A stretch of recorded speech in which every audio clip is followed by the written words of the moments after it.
Bueno, como podemos ver, este cuerpo está construido en una aleación de aluminio, cobre y zinc, denominado silicium. Gracias a estos materiales, el regulador de gas resiste a la corrosión sin posibilidad de ocasiones de fuga de gas y aumenta más la seguridad. Este es sometido a un proceso de impregnación para eliminar cualquier posibilidad de pérdida. Hola, soy Augusto Acosta y estoy encargado de hacer la primera etapa del mecanismo de regulación de gas, de explicar, básicamente. Bueno, voy a explicar más o menos cómo funciona el regulador de gas.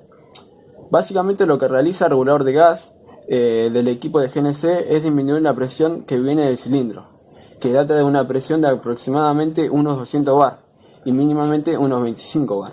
Hay que tener en cuenta que un bar equivale a 1 kilogramo por centímetro cuadrado. Bueno, la primera etapa consta de una válvula. La primera etapa consta de una válvula, un mecanismo de cierre de válvula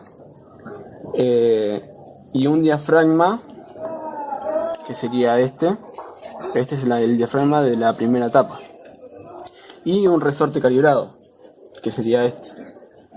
El gas ingresa desde este punto, que sería la válvula, llenando la cámara y haciendo expandir al diafragma.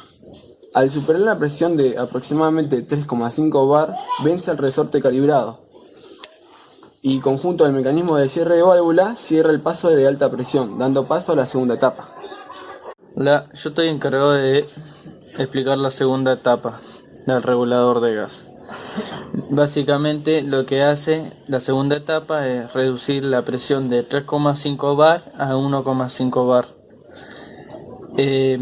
Entrando el gas a la cámara, eleva el diafragma, haciendo que cierre el compartimiento mediante el mecanismo de cierre de válvula, dándole paso a la tercera etapa. Bueno, la tercera etapa es la encargada de modular la cantidad de gas adecuado a los distintos regímenes del motor, de acuerdo al regulador este que tenemos acá.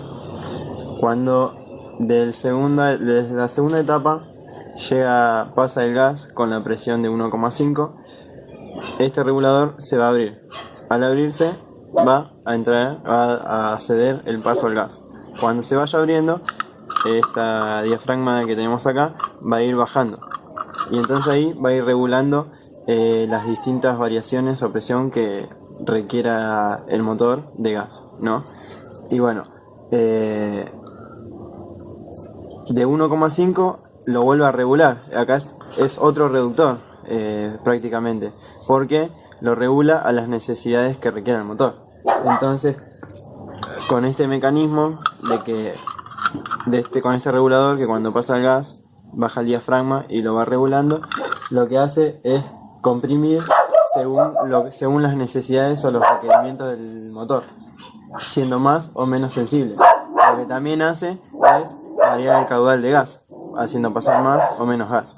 Y bueno, del otro lado, para terminar, lo que tenemos acá es una electroválvula, que lo que hace la electroválvula es, cuando se activa, abrir o cerrar el paso de gas para permitir usar nafta, si es que así lo desea el que conduce.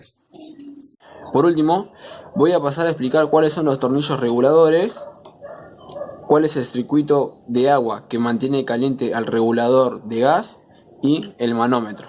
Empecemos por los tornillos reguladores.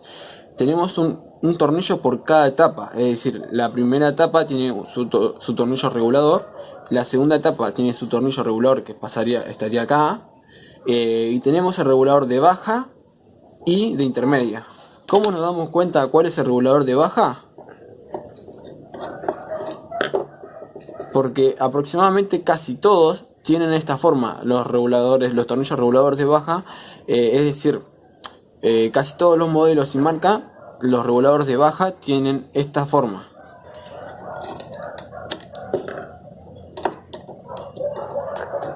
Bueno, pasaremos a explicar cuál es el circuito de agua, es decir, el circuito que mantiene caliente al regulador de gas. El circuito de agua viene del motor, es decir, es el circuito de agua que mantiene frío, que mantiene a temperatura correspondiente al motor.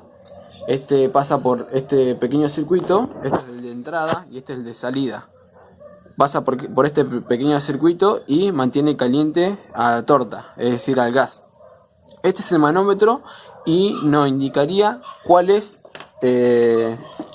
la presión, es decir, cuál es la presión que contiene el cilindro de gas.